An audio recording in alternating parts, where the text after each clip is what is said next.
Hi everybody, this is going to be chapter 28 of United as One. Thank you so much for watching. Chapter 28.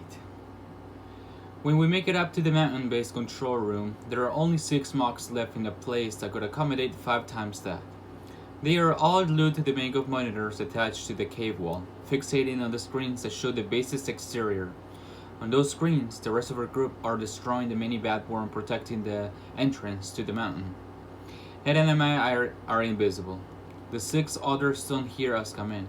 I give his arm a squeeze, asking if he's ready to take this group down. He pats my hand slowly twice, a signal to wait. Looking closer, I realize all of these mocks are Trueborn. They kettle blasters, but they don't look all that eager to rush out and join the fray. A male Trueborn with a stupid mohawk says something in Mongolian to a female Trueborn with long braids. She snaps back at him. They are arguing. The others join in. Suddenly, Mohawk aims his blaster at Braid's face. She follows suit in a matter of seconds. They are all pointing guns at each other, still yelling harsh words in Mongolian. It's a tense situation that I'm happy to help along. With my telekinesis, I depress one of the blaster triggers, then another. The Trueborn do the rest, screaming with rage and firing into each other. In a matter of seconds, they are all down. A few of them begin to disintegrate in sections.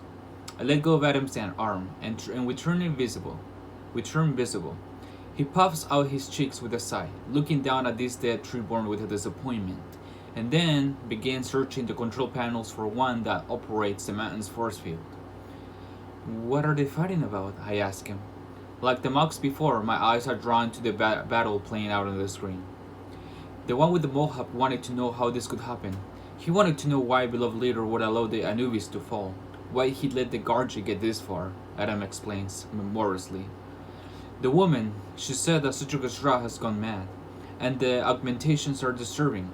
The others call this blasphemy, and he waves his hand in the air, indicating that I know the rest. Huh, I reply, glancing down at the female mock. Unlike the others, she hasn't disintegrated at all. I nudge her with my toe, and then her head lolls to the side. It's weird to me when they live bodies. Makes me feel something I'd almost call guilt. Maybe we should have helped her. Adam shakes his head.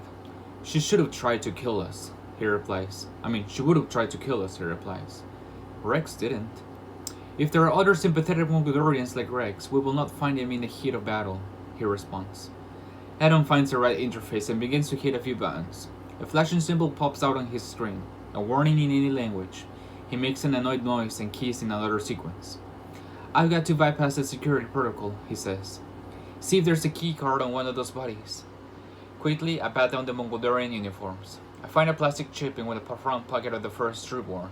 I check, blow some dust off of it, and hand it over to Adam. Great, he says. He inserts the key card, throws a lever, and seconds later there's a loud electric sigh. Adam turns to me. Shields are down. Awesome, I reply. I feel a tickle in my mind, like for a moment, there's something else taking up space in my brain. That's Ella checking in. She's probably already reported her progress to John. I clap my hands. Let's hit it. Wait, Adam says hesitantly. There's something I need to tell you before it's too late. I cock my head. Right now? Adam nods, his lips in a tight line. John has asked me to go back to worship and destroy this mountain. If you don't kill Suchukashra, he wants me to bring it down even if you're still in here. I think this over for a moment. Okay, so he replies incredulous. Yeah, so what? If we don't kill Suchukashra, then we're probably dead anyway, right? I shrug. Do what he told you. What about leaving to fight another day? I think we are about out of more days, don't you? Time to end this, one way or the other. If Adam has any more protests to make, they are cut off by a flash of light on the monitors. Both of us turn to watch as a worship opens fires on the mocks outside. John and the others safely ensconced under what looks like a stone turtle shell. They'll be in soon, I say. Let's get down to meet My sentence finishes in a wet cough. I look down at myself, puzzled by a sudden pain in my chest. There's a sharp tentacle of oily Mangadorian ooze protruding from under my left breast. It went in back, between the shoulder blades. I can feel it, itching and burning inside of me. Necked a lung, probably. My breath wheezes out of me, blood on my lips.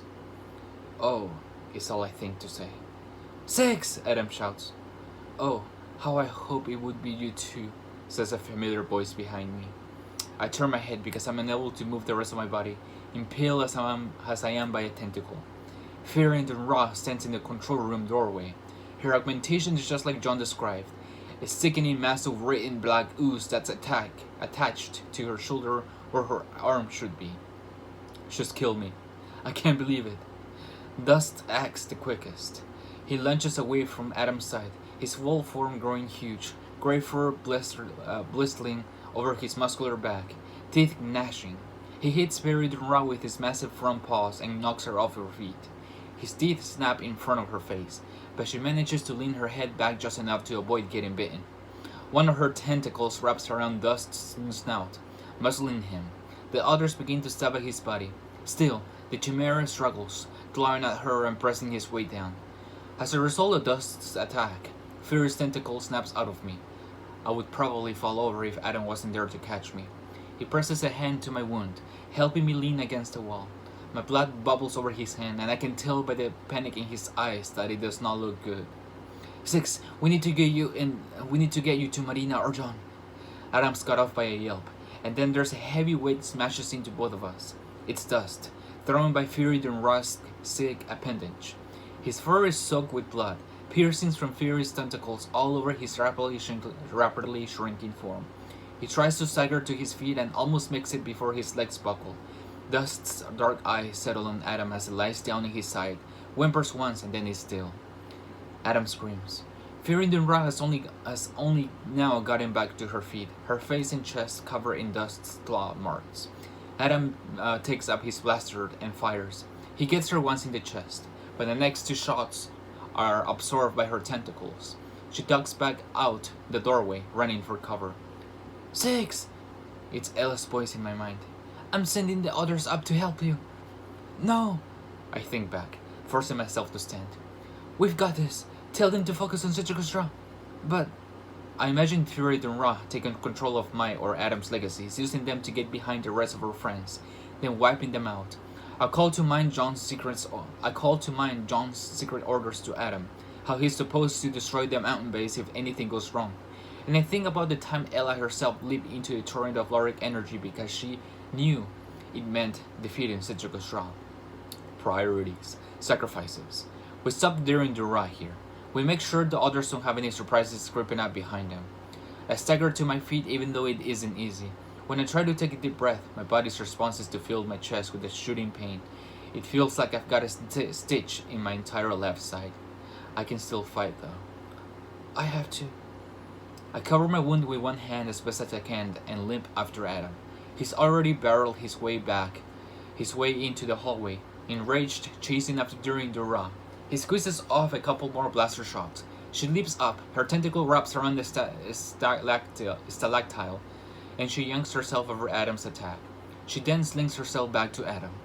Fear-ridden Ra kicks the blaster out of Adam's hand. Before she can slice into Adam with her tentacles, I shove her with my telekinesis and slam her into the wall. I keep her pinned there, a telekinetic weight against her chest. The muscles in her neck strain as she tries to jerk forward and can't. Six, you...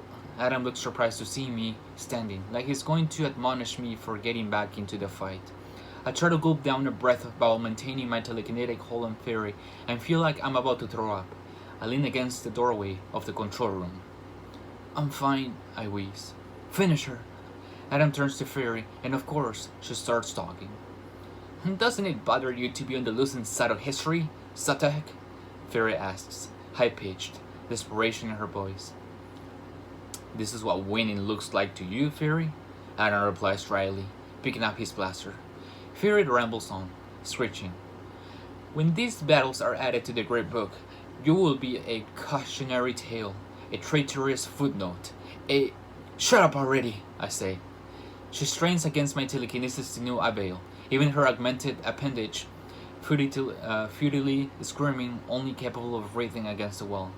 Unlike in Mexico, Marina's not around to keep us from killing this bitch. After what she did to John, to Dust, to everyone at Patience Creek, I don't think Marina will raise any objections even if she was. The sound of the blaster ends Fury Dunra's please. My back burns.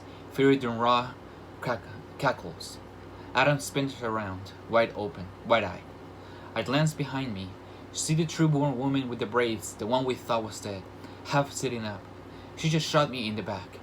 Adam fires on her, takes her head clean off, but the startling fresh pain was enough. For the briefest of moments, I lose my grip on Fury Dunra. Her tentacles lash out. Two of them plunge right into Adam's abdomen, and he immediately doubles over. The other grapples for me, but I throw myself backwards into the control room, avoiding it. Through all of the pain I'm feeling, I try to grab Fury Dunra with my telekinesis. She stops down on the ground, and a seismic tremor knocks me backwards, slamming me hard against one of the metal computer cases. There's a groan beneath us, like the old stones shifting and scrapping together. I cough blood onto the shaky floor. Fury Dunra laughs cheerfully. Amazing! I wasn't sure if you'd have a Lorex spark to feed on, Adamus. I thought you were simply an early augmentation, a failed experiment. Fury smacks her lips, like she's trying to figure out what she's tasting. But you really are like them. Will it make you happy to die knowing you were special? The worst of both worlds? Adam hangs limp from Fury's tentacles. I can see more of Loric energy winking through the oily mass of her deadly limb, pulled from Adam and into her. I try to push myself up, but my arms give out. Slowly, Adam raises his head, tossing dark hair out of his eyes. He stares the fear in the eye. I am like them, he says through gritted teeth. But I am also like you. Adam plunges his hands into the back oil of her tentacles. They both gasp, her in shock, him in pain, as the ooze coalesces over his hands. He pulls backwards and the ooze begins to tear itself away from the stump of Fury's shoulder and bound with Adam. It must recognize his Mongolian genetics. The sick substance is tangled between the two of them. The flow of lyric energy from Adam and Fury stops. What? She starts to say, wild-eyed. Adam stomps on the ground. A powerful tremor spreads out from him. The resulting rumble is defeating. The cavern floor breaks open. Stalactites snap loose from above. A chasm opens up beneath the two Mongolians. Fury Dunra tries to recoil, tries to grab from the ledge with her arms, her tentacles, but Adam holds on to her tightly. They fall into the darkness. Adam! I scream. Despite the jagged, blinding pain through my chest, I dive towards the edge of the newly created pit. I reach out with my telekinesis. Too late. Nothing but shadows down there. He's gone. Adam, I say, my hands hanging limply into the chasm, blood pooling on the rocks beneath me. And this is the end of chapter 28. I hope you enjoyed.